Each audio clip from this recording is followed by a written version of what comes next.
So we know that you've been working worldwide in issues regarding intellectual property and privacy in the internet. Could you please elaborate a little bit on those? Sure. So I began by wondering how Silicon Valley came to dominate the internet space in the world. The early answers might be, oh, well, the US was first on, the US government funded the internet backbone research, the internet protocol research. But of course, the World Wide Web grew out of Europe, in fact, right? Which was actually more important to the rise of what the internet today than the protocol work done earlier. And so I decided that I should look at the laws in the various countries. So I should look at US law, which I was familiar with, but also compare what was happening in Europe, what was happening in Japan. And so one of the things I've done is, by seeing what was going on at the same time in these various places, realized we actually had two different worlds entirely in terms of law. We had the United States, which favored internet innovation, and we had the rest of the world that feared internet innovation. In Europe and Japan and Korea, you saw new privacy laws that were designed to stop information from moving, okay? Which made it very hard to develop the kind of business models that we see in the United States, which are very much about using information about your behavior to learn what you might be interested in. Okay. So I came into this trying to figure out, how did we get here? That's really what I've been trying to figure out. So based on those research you made, what would you say are the top characteristics of a pro-innovation environment? So think about privacy. When Gmail came out, Google said, Gmail automatically reads all your emails. But I bet you if I asked how many people in this room, in my audience today, used Gmail, I bet you probably 50% or more. Okay. And they've done it for almost a decade now. And it turns out that might have been considered totally a crazy or even an illegal thing to do for a company to say, I'm going to read everything. And then I'm going to target, you are emailing a friend about traveling to Santiago. Well, maybe I'll show you an ad about here's a hotel in Santiago, or here's a vacation that we can offer in Santiago. And it turns out that system supported a lot of innovation, because the companies, instead of charging you money for providing those services, they could actually make money by advertising to you. This was what broadcast television did a long time ago. They made money not by charging you, okay? They gave it for free to everyone, but they asked you to view these ads. The difference now, of course, is the ads can be more particularized with your interests. And some people find that scary, some people find that very useful. I think it's a bit of both, certainly.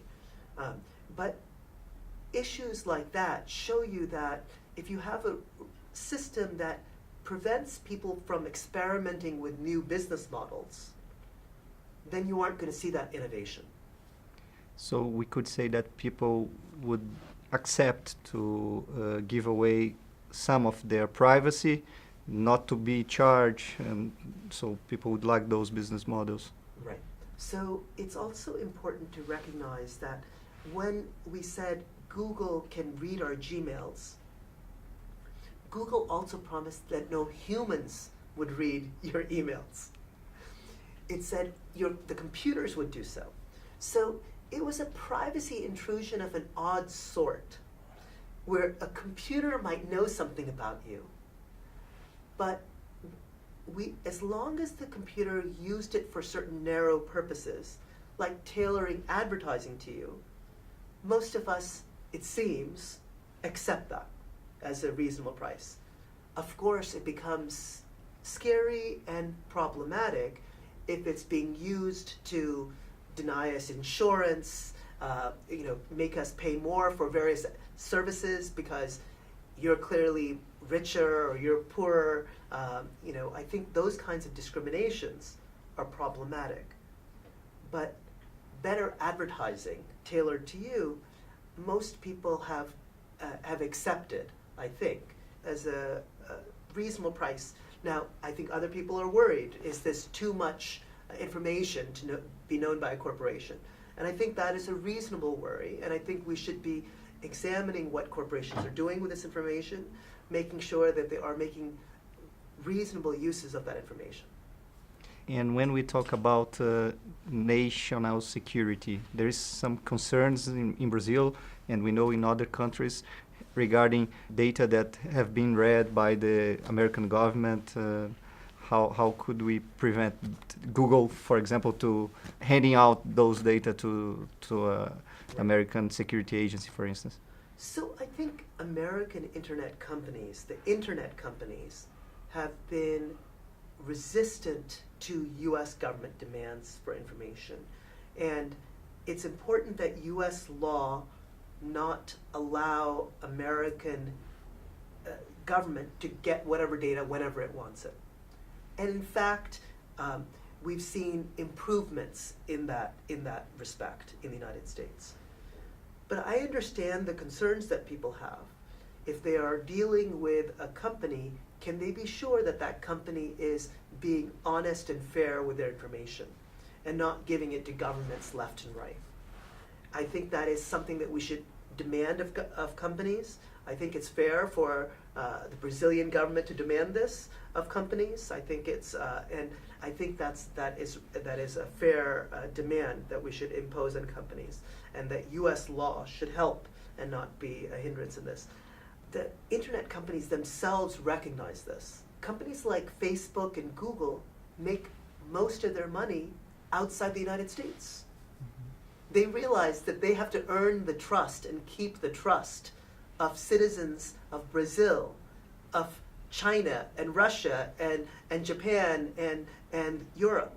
So they themselves are concerned about ensuring that they have the trust of the citizens of these countries. So I think you're seeing the internet companies very careful in this area. And I think there have been some misimpressions that if you give information to Facebook or Google, that means automatically the US government has it. In fact, that's not the case. And the companies insist on a proper legal process before information can be turned over. And I think the United States is moving away from this mass surveillance apparatus. And I think that's an important progressive step. Okay. And what would you say would be the impacts of those legal environments in the investment decisions by the big corporations? So I think the legal environment is crucial for an investment decision. You aren't, as a venture capitalist, going to put millions of dollars into a company that could be declared illegal the next day. Okay? That investment would suddenly, that $50 million investment may be worth $0 with one quick ruling. Mm-hmm. We saw that in the case of Aereo, which was a company that was using little antennae in New York largely to offer TV. So you would put up an antenna and then it would record TV for you, and you wouldn't have to pay for cable. It's a great idea, great idea. Unfortunately, the broadcast law has been interpreted in a way that didn't allow Aereo to exist. So even in the United States, you've seen companies that had big investments suddenly crumble because a law, an interpretation made it illegal. Its very business model illegal. But I think that as an investor investors are looking to see where will a company that I invest in, where does it have a chance to grow? What country and what country's laws support that kind of innovation? And I think it's important for a country like Brazil to think about that. Brazil hopes very much to be the hub of invention in the Americas and around the world. And I think it's important to make sure that Brazil is supporting its innovators. Okay. And as we know that you are a professor at the university, what would you say is the importance of education in that process? Well, I think I am a professor, and I think that education is crucial. But this is my 4th visit to Brazil, and every time I've come, I've been amazed at the quality of the educational system around the country, the depth of the educational system. I've been in Porto Alegre speaking with university students, and I've been in Rio de Janeiro speaking with university students, and university students come from all over the country, and you have an amazing university system, and I'm very happy that the state supports and the federal government supports the universities in the country, and there are excellent private institutions as well. So I think education is a fundamental reason that I am very optimistic about Brazil. I think it's amazing to see the number of PhD students around Brazil, and the love of in all kinds of fields. In sociology, I was speaking with a woman today who speaks perfect French and knows all the French philosophy and sociology. I don't speak French. I read any French literature in English translation. She reads it in the original. So I think there are a lot of people in Brazil who are going to be academic and entrepreneurial leaders in the future. Great. Well, we are celebrating 20 years of the CGI, the Internet Committee here in Brazil, and there are 2 issues that we care a lot for them. So I'll ask you 2 questions regarding that. The first one is regarding multi-stakeholder governance. How do you see it in today's Internet? Well, CGI helped pioneer multi-stakeholder governance on the Internet. It's amazing to me to think that 20 years ago, people were coming up with, this kind of different representations. I know you've modified the representation over the years. I guess in 2003 there was some modification, but it's an amazing idea to bring the government, to bring private industry, to bring academics and civil society all together at the same table. And it's really how dialogue has to happen. We shouldn't see each other as enemies in any part of we should all be working together for a common goal. And I think it's a very important way to promote progress. I think it's very hard to do multi-stakeholder governance. I'm sure you've struggle a lot. Yeah, you've struggled with this. It's any kind of governance is not easy, and so this is not a magic solution by saying multi-stakeholderism and therefore we're solved everything. But it's very important to have that dialogue, and to have the dialogue where everyone feels like they have a chance to speak and be heard. Where civil society is not sitting outside the building, with their signs outside and not inside.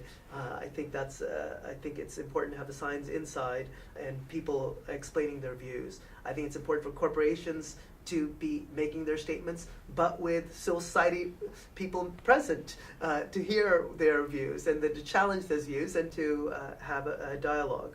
And I think it's important for the government to be challenged by corporations when government says, oh, let's just do this, and the corporation says, well, that's not, you may think in this term, but look at the impact it has here. I think that kind of the checks and balances available through a multi-stakeholder process are very valuable for Internet governance. And I'm glad to see the principles that you've enunciated and Brazil pioneering this model, and then pioneering also through the Marco Civil Bill of Rights for users. most laws around the world are written not from the perspective of users, they're written from the perspective of certain interest groups. So they're written for the intellectual property holders often, who want to shut things down, who want to control. I want to be the only way that you can use this trademark or this copyrighted work, and it's important for us to think about the users as well in that process. And I'm glad to see Brazil pioneering that, and other countries paying attention to what Brazil is doing in this area. Yeah, and the second thing that we care a lot, as you mentioned, are the principles. And after a long discussion, we established 10 principles here in Brazil in 2009. And so I would like to hear from you what you think about having some principles to rule the internet and its development, and especially regarding the 10 principles that we adopted here in Brazil. Well, the 10 principles, which I've read, make a lot of sense to me. They're far-sighted principles. I don't know if I, in 2009, would have been smart enough to write such principles. So it's impressive. And I'm glad that the Net Mundial process as well, there's a lot of kind of involvement of Brazilians at the global stage of thinking about how the internet should be governed. So I think there's a lot to learn from Brazil, and I'm grateful for myself for the opportunity. You began by thanking me for coming. I should be thanking you for inviting me and having the opportunity to learn from you. So I've learned far more from my interactions with all of you than the little bit of statements that I made today.